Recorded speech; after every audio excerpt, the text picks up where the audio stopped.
Good morning everyone. हम पढ़ रहे थे फाइबर एंड फैब्रिक्स के बारे में। और फाइबर एंड फैब्रिक्स में हमने अभी तक जो है प्रोसेसिंग ऑफ वूल पढ़ लिया था। और प्रोसेसिंग ऑफ वूल में हमने क्या क्या पढ़ा था?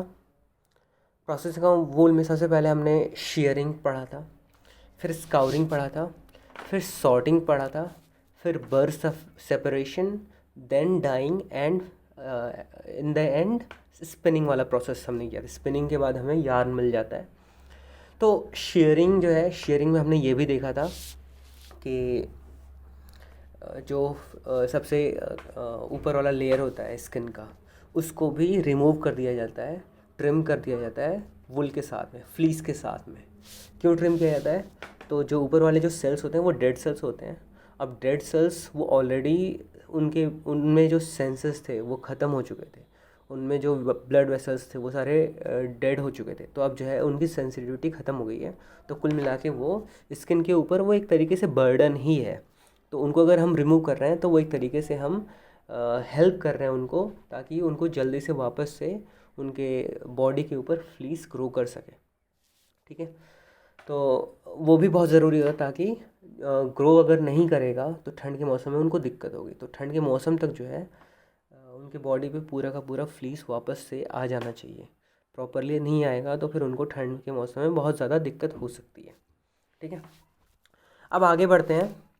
Yarn types and its uses के बारे में पढ़ते हैं।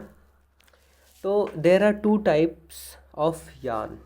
दो तरह के यार्न है, एक तो लॉन्ग यार्न, दूसरा शॉर्टर यार्न। तो लॉन्ग यार्न के बारे में बोल रहा है।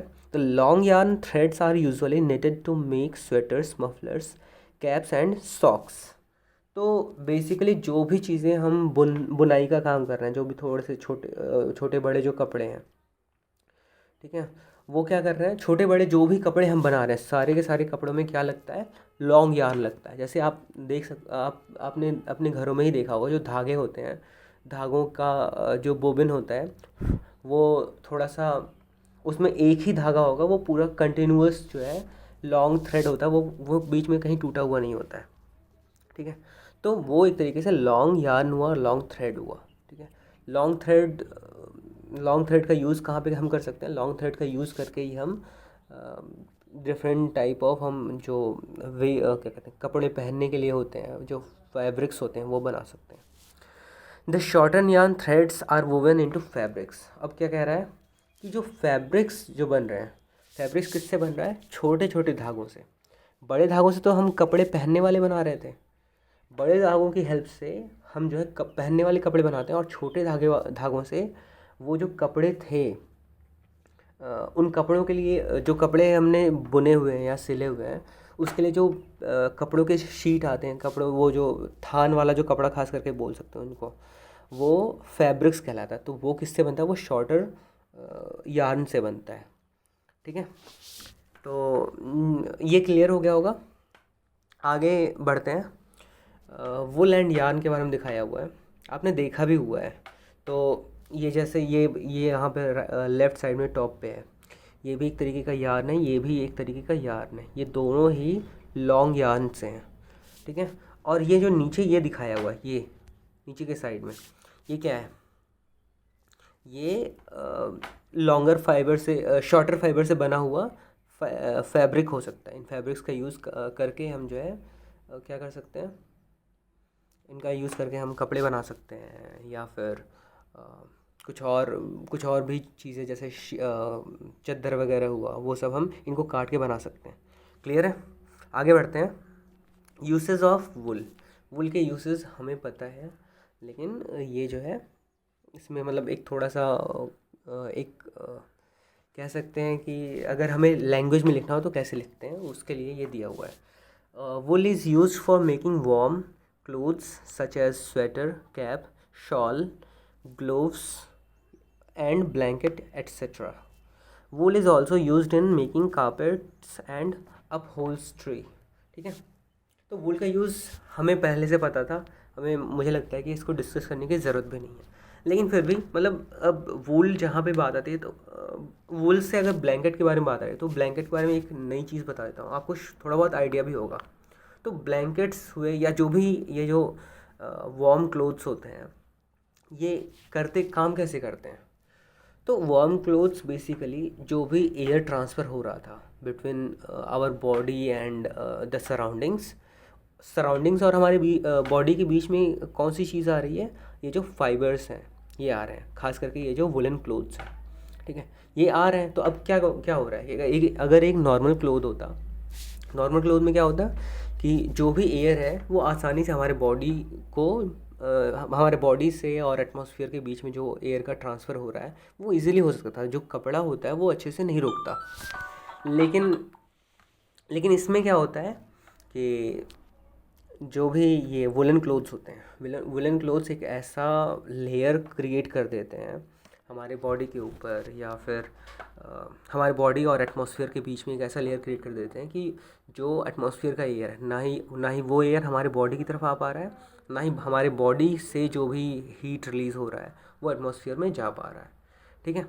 तो ये ज़रूरी होता है, बस यही कंसेप्ट है। इस कंसेप्ट की वजह से क्या होता है कि हमारे बॉडी से जो भी हीट निकल रहा होगा वो बाहर एटमॉस्फेयर में जाएगा नहीं। तो अब बॉडी से हमें पता है कि हमारा बॉडी जो है गर्म होता है, गर्म रहता है नॉर्मली, ठीक है। अगर एटमॉस्फेयर का एयर हमारे बॉडी के क्रॉस हमारे बॉडी के कांटेक्ट में नहीं आए तो फिर क्या होगा कि हमारा बॉडी हीट ही रिलीज़ करेगा, ठीक है। हमारा बॉडी बहुत सारा एनर्जी रिलीज़ करता है, तो एनर्जी के साथ में हीट भी रिलीज़ होता है। तो जब हीट रिलीज़ होगा तो क्या करेंगे हम कि वो जो है वो हीट जो है एटमॉस्फेयर में जा ही नहीं पा रहा है, वो ट्रांसफ़र ही नहीं हो पा रहा, तो वो जो ब्लैंकेट या फिर वुलन क्लोथ्स और हमारी बॉडी के बीच में ही रह जाता है। और वो जो हीट था, वो हीट धीरे धीरे जो है उस हीट की वजह से हमारा बॉडी खुद से वो हीट फील करने लगता है। तो जो भी एक्सटर्नल हमारा जो बॉडी का टेम्परेचर थोड़ा बहुत डाउन हुआ होगा एटमॉस्फेयर की वजह से, एटमॉस्फेरिक कोल्ड एयर की वजह से, वो धीरे धीरे वापस से गर्म हो जाता है। इसीलिए जो है कुछ देर के बाद हमारा ब्लैंकेट में बॉडी जो है थोड़ा सा गर्म हो जाता है। क्लियर है? आगे बढ़ते हैं। सिल्क के बारे में कह रहा है, silk fibre is obtain from the cocoons of silk worms या फिर silk moth. The silk moth lives on the leaves of mulberry plants, ठीक है। तो सिल्क फाइबर्स ये भी एक तरीके का फाइबर होता है, इसके बारे में हमने पहले डिस्कस भी किया है। सिल्क फाइबर्स जो होते हैं वो किससे बनते हैं? एक स्पेशल तरीके का कीड़ा होता है, वो कीड़े की वजह से ही वो कीड़ा जो होता है उसके मुंह से लार्वा निकलता है, उसके मुंह से जो है सलाइवा निकलता है। वो सलाइवा जब निकलता है वो थोड़ा सा जैसे ही वो सूखता है वो बिल्कुल इतना स्ट्रॉन्ग हो जाता है, वो पतली पतली तारों के फॉर्म में होता है। वो इतना स्ट्रॉन्ग हो जाता है कि वो जो है स्टील की अगर तार हम बनाते हैं, स्टील के तार के बराबर वो इतना स्ट्रॉन्ग होता। क्लियर है? ये सिल्क मॉथ्स रहते कहाँ पे हैं? ये रहते हैं मलबरी लीव्स पे, ठीक है, मलबरी प्लांट्स के लीव्स पे। तो मलबरी प्लांट को हम देखेंगे आगे। इस टॉपिक को हम थोड़ा सा डिटेल में पढ़ने वाले हैं क्योंकि ये बहुत ही ब्रॉड टॉपिक है, इस चैप्टर का ये सबसे इंपॉर्टेंट टॉपिक्स में से है, ठीक है। तो आगे कह रहा है types of silk. Different types of silk worm produce different types of silk in terms of lustre and texture. Lustre मतलब क्या होता है? लस्टर मतलब होता है शाइन, और टेक्सचर मतलब क्या होता है? उसका जो टाइप होता है, ठीक है। Different types of silk worms produce different type of silk in terms of lustre and texture. Texture मतलब हो सकता है उसकी क्वालिटी एक तरीके से, उसकी क्वालिटी किस तरह की है, मोटा है, पतला है, रफ़ है, स्मूथ है, ठीक है। तो ये इसको टेक्सचर बोलते हैं। तो कह रहा है कि for example tasar silk, muga silk, kosa silk etcetera are produce by different types of silk moth. तो अलग अलग तरीके के सिल्क मॉथ जो होते हैं वो अलग अलग तरीके का सिल्क प्रोड्यूस करते हैं। जैसे ये टसार सिल्क हो गया, मूंग सिल्क हो गया, कोसा सिल्क हो गया, ठीक है। और एक मलबरी सिल्क भी होता है, ठीक है। Mulberry silk is the most common silk moth. तो अब हम कह सकते हैं कि अगर सिल्क के टाइप्स हम 4 टाइप्स का नाम अगर कोई पूछे कि सिल्क के 4 टाइप्स के नाम बताओ, तो 4 टाइप्स के नाम आप बता सकते हो कि पहला टाइप है tasar silk, second is muga silk, third one is kosa silk and fourth one is mulberry silk. Clear है? फिर आगे कहता है सेरीकल्चर। ये बहुत ही इंपॉर्टेंट वर्ड है, ये वर्ड याद रखना है, सेरीकल्चर, ठीक है। सेरीकल्चर को किसको बोलते हैं? The rearing of silk worms for obtaining silk is called sericulture. तो एक तरीके से सिल्क वर्म्स को जो है इकट्ठा करना, उनको जो है उनको पालना, एक तरीके से उनको पाल रहे हैं। वो सिर्फ और सिर्फ किस लिए पाल रहे हैं, ताकि उससे हमें जो है सिल्क मिल सके। तो अगर हम पाल रहे हैं किसी सिल्क वर्म्स को, ढेर सारे सिल्क वर्म्स, ऑब्वियसली बहुत सारी सिल्क वर्म्स की ज़रूरत पड़ेगी हमें, ठीक है। तो बहुत सारे सिल्क वर्म्स को अगर हमें सिल्क निकालने के लिए, सिल्क ऑब्टेन करने के लिए अगर हम वो कर रहे हैं, उनको जो है पाल रहे हैं, तो उसको क्या बोलते हैं, सेरीकल्चर। क्लियर है। तो सेरीकल्चर आपको याद होना चाहिए आगे से, ठीक है। आगे बढ़ते हैं। सिल्क मॉथ्स में देखो, ये मेल है, ये फीमेल है। ये देख के आपको थोड़ा बहुत पहचान जाना है। ये बेसिकली वही टाइप के बटरफ्लाइज होते हैं, थोड़े से ये स्पेशल टाइप ऑफ बटरफ्लाइज होते हैं।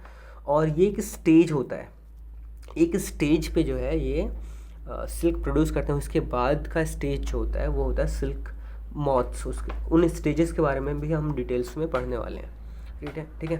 तो मेल और फीमेल जो सिल्क वर्म्स होते हैं, वो आप देख लो, ये बटरफ्लाई ही एक तरीके से होते हैं कि एक ऐसा स्टेज होता है जब यहाँ पे बटरफ्लाई के फॉर्म में ये दिखने लगते हैं, ठीक है। तो अगर मेल फीमेल की क्यों ज़रूरत होती है, क्योंकि मेल फीमेल जब यही रिप्रोड्यूस करते हैं, इससे जो है एग्स प्रोड्यूस होते हैं। उसके बाद का जो प्रोसेस होता है वो थोड़ा सा हम अभी डिटेल में पढ़ने वाले हैं, ठीक है। हिस्ट्री ऑफ सिल्क थोड़ा सा पढ़ लेते हैं।